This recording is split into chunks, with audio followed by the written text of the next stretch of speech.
போய் வா போய் வா போய் வா போய் வா நண்பா. ஃபைனலா குபேரா படத்தை பார்த்தாச்சு. இந்த படத்தை பற்றி என்னோட ஒப்பீனியன் எல்லாத்தையும் சொல்ல போகிறேன். சேகர் கமுலா அவரோட டைரக்ஷனில் தனுஷ், நாகார்ஜுனா, ராஷ்மிகா மந்தனா இது மாதிரி பலர் நடித்த ஒரு படம் தான் குபேரா. இந்த உலகம் அவங்களோடது மட்டும் இல்லை மேடம், என் உலகமும் தான். இந்த படத்தோட ஸ்டோரி என்னன்னா, ஈர பேனாக்கி பேனை பெருமாளாக்கி அந்த பெருமாளையே பிச்சை எடுக்க விட்ட கதை தான். சிம்பிளாக சொல்லணும்னா இதான் ஆன்லைன். நீங்கள் இதுக்கப்புறம் படத்தை போய் பார்த்து தெரிஞ்சுங்க. நீங்கள் சொன்ன காசு போலீஸ் எதுவுமே அவங்க கிட்ட இருக்காது.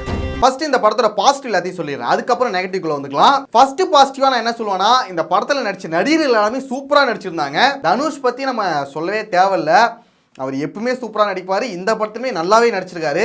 அப்படின்னா அவர் பிச்சைக்காரனாக இருக்கும்போதும் சரி, அதுக்கப்புறம் ஒரு டிரான்ஸ்ஃபார்ம் ஆகாரு, அதுக்கப்புறமும் சரி, அவரோட நடிப்பு வந்து உண்மையாகவே நல்லா இருந்துச்சு. பார்த்துக்கிறேன். ஒரு பிச்சைக்காரனையே நம்ம வந்து கண் முன்னாடி கொண்டு வந்துட்டாரு. அதே போல் நாகார்ஜுனாவும் சூப்பராகவே நடிச்சிருந்தாரு. அவருக்குமே ஒரு நல்ல கேரக்டர் தான். இந்த நாட்டில் பணமும் பவரும் தான் வேலை செய்யுது, நீதி நியாயம் இல்லை. ராஷ்மிகா மந்தனாவை பற்றி சொல்லலான்னு பார்த்தா என்ன சொல்றதுடா, ஓ சாவு நீ சாவு, என் சாவு நான் சாவுறேன். நல்லா நடிச்சிருந்தாங்க, அவங்களோட கேரக்டர் தான் போட்டு நாசம் பண்ணிட்டாங்க. அது என்னன்னு தெரியல, அவங்களுக்கு அப்படி அமைதானே தெரியலையா. உங்களுக்கும் தேடி தேடி ஏன் இது மாதிரி ரோலா கொடுக்குறாங்கன்னு தான் தெரியல. சிம்பிளா சொல்லணும்னா அவங்க இந்த படத்துக்கு தேவையே இல்லை. ஆமா ஆமா ஆமா, எதுக்குடா என் பின்னால வந்து உயிரை வாங்குற? எனக்கு உங்களை தவிர யாரும் தெரியாது மேடம். ஏதோ ஒரு ரோலை கொண்டு வந்துட்டு அது மூலமா கதையை கனெக்ட் பண்றேன்னு சொல்லி எங்கெங்க கொண்டு போயிட்டாங்க. அவங்க வந்தாங்க, அப்படியே படம் படுத்துச்சு. சரி, பாசிட்டிவ்ல நெகட்டிவ் கலக்க வேணாம். அடுத்தது என்னன்னா, இந்த படத்தோட ஃபர்ஸ்ட் 1 hour வந்துட்டு ரொம்ப சூப்பரா போச்சு. அதுவும் ஸ்டார்டிங் சீன்னா கதையை அவ்வளோ சூப்பரா கொண்டு போனாங்க. பரவாயில்லடா, ஏதோ ஒரு நல்ல படத்துக்கு தான்டா வந்திருக்கோம். தக் லைஃப் மாதிரி ஆகலடா. 3 மணி நேரம் படமா இருந்தாலும் நல்ல ஒர்த்தா தான் இருக்கும்டா அப்படிங்கிற மாதிரி நமக்கு தோண வச்சுது. சாக வேணாம் மேடம், பழச்சு என்ன பண்றது, வாழ்றதுக்கு தான் பொழைக்கணும். ரொம்ப இன்ட்ரெஸ்டிங்காக கொண்டு போயிட்டு இருந்தாங்க. என்னடா ஆக போகுது அடுத்து, என்னடா ஆக போகுதுன்னு சொல்லிட்டு நல்லாவே கொண்டு போனாங்க. பாசிட்டிவ் சொல்ல வந்தாலும் நெகட்டிவ்ல தான் வருது. எல்லா பாசிட்டிவுமே பாதியாக நிற்கிது. அடுத்து வந்து மியூசிக் வந்து நல்லா இருந்துச்சு. பேக்ரவுண்ட் ஸ்கோர் வந்து டிஎஸ்பியோட மியூசிக் நல்லா இருந்துச்சு. அந்த போய் வா சாங்கும் நல்லா இருந்துச்சு. அப்புறம் எனது எனது உனது உனதுன்னு ஒரு சாங் வரும், அதுவுமே நல்லா இருந்துச்சு. அப்புறம் வந்து இந்த படம் மேக்கிங்காகவே ரொம்ப சூப்பராக இருந்துச்சு. ஏன்னா ஒரு பெரிய பணக்கார ஒரு வில்லனை வந்து காமிப்பாங்க. அவனோட அந்த செட்டப்பு, அவனோட வீடு எல்லாமே சூப்பராக காமிச்சிருந்தாங்க. நல்ல ஒரு ப்ரொடக்ஷன் வேல்யூ இருந்துச்சு. மற்றபடி இந்த சினிமோட்டோகிராஃபியாக இருக்கட்டும், எடிட்டிங்காக இருக்கட்டும், வேற என்ன இருக்குது, எல்லா டெக்னிக்கலாக இந்த படம் நல்லா தான் இருந்துச்சு. தெய்வம் எங்கே இருக்கான்னு சொல்லி. சரி, நம்ம ஏரியாவுக்குள்ளே வந்துடலாம். நெகட்டிவ் வந்து பார்த்துடலாம். ஐயோ என்னடா ஆஃப் ஆகுது, நெகட்டிவ் சொல்லக்கூடாதுன்னு கடவுளே தடுக்கிறாரு. ஆஃப் பண்ணிக்க, ஒரு கை வந்து நம்மளை தடுக்குது. வந்துருச்சு. ரக்கம் காட்டுறது நல்லதுதான் தீபக்ஜி, ஆனா அது கொஞ்சம் கொஞ்சமா உங்களையே கொன்னுடும். இந்த படத்தோட ஸ்டோரி வந்துட்டு நல்லா செட் பண்ணி அழகா கொண்டு போனாங்க. அதுக்கப்புறம் ஒரு கட்டத்துக்கு மேல ஸ்டோரி நகரவே இல்லை, ஒரே இடத்துல சுத்திக்கிட்டே இருந்துச்சு. தனுஷ் எஸ்கேப் ஆகிறாரு, மறுபடியும் வராரு, மறுபடியும் எஸ்கேப் ஆகிறாரு, மறுபடியும் வராரு, மறுபடியும் ராஷ்மிகா பார்க்க போறாரு, மறுபடியும் வராரு, மறுபடியும் ராஷ்மிகா பார்க்க போறாரு, மறுபடியும் எங்கேயோ போறாரு. இது சொல்றதுக்கே எனக்கு கடுப்பா இருக்கு. அது ஒரு படமா பார்த்தா எப்படி இருக்கும்? ஓ சாவு நீ சாவு, என் சாவு நான் சாவுறேன். இதே மாதிரி ஒரே இடத்துல சுத்தி சுத்தி சுத்தி சுத்தி சுத்தி அப்படியே போயிட்டு இருக்கு. ஒரு கட்டத்துக்கு மேல ஹீரோட மோட்டிவே என்னங்கிறதே புரியாம போயிட்டு இருக்கு. ஃபர்ஸ்ட் பணம் எல்லாம் எனக்கு வேணாம், எனக்கு உயிர் தான் முக்கியம் சொல்றாரு. அதுக்கப்புறம் உயிரே போனாலும் பரவாயில்ல, எனக்கு பணம் முக்கியம் அப்படிங்கிறாரு. அந்த பணத்தை வச்சு பிச்சைக்காரங்க எல்லாத்தையும் நான் ஹெல்ப் பண்ண போறேங்கிறாரு. அதுக்கப்புறம் அடுத்த சீன்ல பார்த்தா அவ்வளோ பணத்தையும் எடுத்து வில்லன் வீட்டு வாசல்லே கொட்டிட்டு போறாரு. எதுக்காக சுத்திட்டு இருக்காங்க, எதை நோக்கி போயிட்டு இருக்காங்கன்னு தெரியாம போயிட்டு இருக்கு.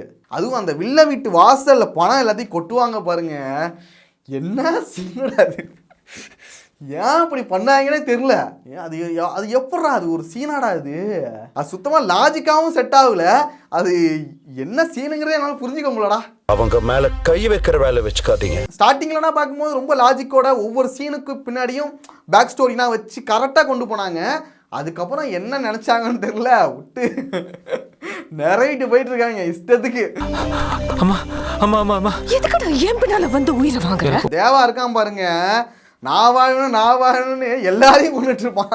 அது ராஷ்மிகாவே சொல்லுவாங்க, ஏன்டா நீ வாழணும்னு எல்லாரையும் கொண்டுட்டு இருக்கியா. தேவாக்கு தங்கச்சி மாதிரி இருந்த குஷ்புவை கொண்டதுமே தேவா தான்.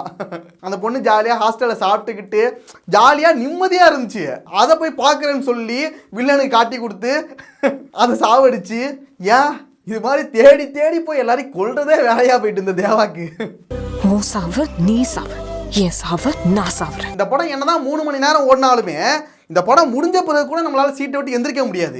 ஏன்னா அந்த அளவுக்கு டயர்ட் ஆகிடும். டெம்பிள் முடியலப்பா, நான் படுத்துட்டு வரேன்ப்பா, இங்கே எந்திரிக்க முடியல, ஐயோ ஆவா இப்போ எந்திரிச்சார போகணுவாடா அப்படிங்கிற அளவுக்கு டயர்ட் ஆகிடுது. சாக வேணாம் மேடம், பழச்சு என்ன பண்றது, வாழ்றதுக்கு தான் பொழைக்கணும். இந்த படம் வந்து 3 மணி நேரம், இடையில வந்துட்டு பசியாலையும் நம்ம டயர்ட் ஆகக்கூடாது, தூக்கத்தினாலையும் டயர்ட் ஆகக்கூடாது, எல்லாத்துக்கும் நம்ம ரெடியாக இருந்துக்கணும். படத்தால் டயர்டான மட்டும்தான் ஆகணுமே தவிர மற்ற எதுவுமே நம்மளை டிஸ்டர்ப் பண்ணக்கூடாது அப்படிங்கிறத நான் ரெடியாக போனேன், எல்லாத்துக்கும் தயாராக தான் போனேன். அப்படி இருந்துமே என்னை ரொம்ப டயர்டாகிட்டு 3 மணி நேரம் படம் பார்க்க முடியாமல் கிடையாது நாங்கள். ஏன்னா 3 மணி நேரம் படம் ஓடினாலுமே பார்க்கலாம், ஏன்னா இன்ட்ரெஸ்டிங்காக போச்சுன்னா பார்க்கலாம். இந்த படம் வந்துட்டு எனக்கு ஃபர்ஸ்ட் ஹாஃபே வந்துட்டு ஒரு இன்டர்வல் போடாமையே ஓடிக்கிட்டு இருக்கு போல, இன்டர்வல் கிடையாது இந்த படத்தில் அப்படிங்கிற அளவுக்கு தோண வைக்குது. ஒரு பிச்சைக்காரன் கவர்மெண்ட் ரிஸ்கிலே கொண்டு வந்துருக்கா. எதனாலனா இந்த படம் இப்படி தான் முடிய போகுதுங்கிறது தெரிஞ்சுமே ஏன் இதே ஒரே இடத்துல சுற்றிக்கிட்டே இருக்காங்கடா, ஏன்டா போட்டு டயர்டாக்குறீங்க மனுஷனை அப்படிங்கிறது தான் தோண வச்சுது. மற்றபடி இவங்களோட இன்டென்ஷன் நல்லா இருந்துச்சு, இவங்களோட மோட்டிவாக இருக்கட்டும், இந்த ஸ்டோரியாக இருக்கட்டும், அது சொல்ல வர விஷயமா இருக்கட்டும், அது எல்லாமே சூப்பர் தான். ஆனால் ஸ்க்ரீன் பிளேயில் இவங்க பண்ண சில விஷயங்கள், சில குளறுபடிகள் தான் இதை வந்து டோட்டலாக சொதப்பிட்டு.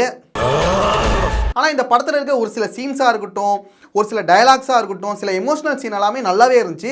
அதே போல் பிச்சைக்காரங்க படுற கஷ்டமாக இருக்கட்டும், பிச்சைக்காரங்களாக இருந்தாலும் நாங்கள் மனுஷன் இல்லையா அப்படின்னு தனுஷ் பேசுகிற டயலாகாக இருக்கட்டும், இதெல்லாமே நல்லாவே இருந்துச்சு.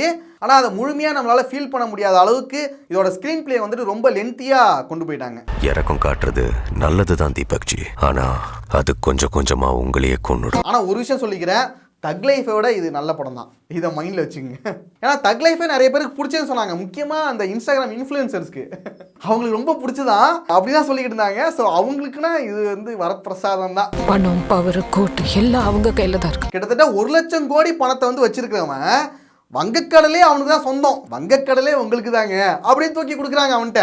அவ்வளோ பெரிய பணக்காரன் ஒரு பிச்சைக்காரனை கண்டுபிடிக்கிறதுக்கு போராடிட்டு இருக்கான். ஒரு 4-5 பேரை 4-5 முட்டா பயில வச்சுக்கிட்டு தேடிக்கிட்டு இருக்கான் அவன். இவன் அழகா வரான், இவன் அழகா போறான், பாட்டுக்கு டான்ஸ் ஆடிக்கிட்டு இருக்கான். ஆனா இவனுங்களால தேடி கண்டுபிடிக்கவே முடியல. கடைசியில தனுஷை கண்டுபிடிக்கிறதுக்காக வில்லனே பிச்சை எடுக்க போயிடுவான். அப்பவுமே அவங்களால கண்டுபிடிக்க முடியாது. ஒரு பிச்சைக்காரனை கண்டுபிடிக்கணும்னா நானும் ஒரு பிச்சைக்காரன் மாறுறேன்.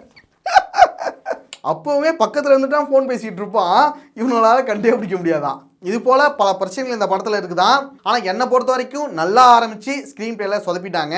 இது வந்து ஒரு ஆவரேஜான படம் தான். பார்த்துக்கிறேன். உங்களுக்கு டைம் இருந்து காசு இருந்து ஓகே இது மாதிரி படங்கள்லாம் எனக்கு பிடிக்கும் அப்படின்னு நினச்சி போய் பார்த்தீங்கன்னா தனுஷோட ஆக்டிங்காக நீங்கள் இந்த படத்துக்கு போகலாம். அப்படின்னா இந்த படத்தோட ஸ்டார்டிங்கில் தனுஷ் ஃபேன்ஸ் எல்லாம் பக்கத்தில் உட்காந்து கத்திக்கிட்டே இருக்காங்க. ஐயோ இன்னைக்கு படம் பார்க்க முடியாது போல நம்மளால, இவனுக்கு வேற ஒரு பக்கம் கத்திக்கிட்டே இருக்கானுங்க, செத்துட்டாடா அப்படின்னு நினச்சா ஸ்டார்டிங்கில் மட்டும் தான் கத்துறானுங்களே தவிர படம் முழுக்க கத்தவே இல்லை. அவங்கெல்லாம் பயங்கரமாக செலிப்ரேட் பண்ணலாம்னு நினச்சிட்டு வந்தாங்க, பாவமாக உட்காந்துருக்காங்கடா, பாவம்டா. ரொம்ப செலிப்ரேட் பண்ணலாம் ரொம்ப ஆசையோட வந்திருப்பாங்க போல. அவங்க நினச்சி நமக்கு பாவம் ஆயிடுச்சு. போய் வா போய் வா போய் வா போய் வா நண்பா, போய் வா போய் வா போய் வா போய் வா நண்பா. அவ்வளோதாங்க படம். நீங்களும் இந்த படத்தை பார்த்தீங்கன்னா உங்களுக்கு பிடிச்சதா பிடிக்கலையா என்ன விஷயங்கிறத கமெண்ட்ஸை சொல்லுங்கள். நெக்ஸ்ட்டு ஒரு வீடியோவில் பார்க்கலாம்.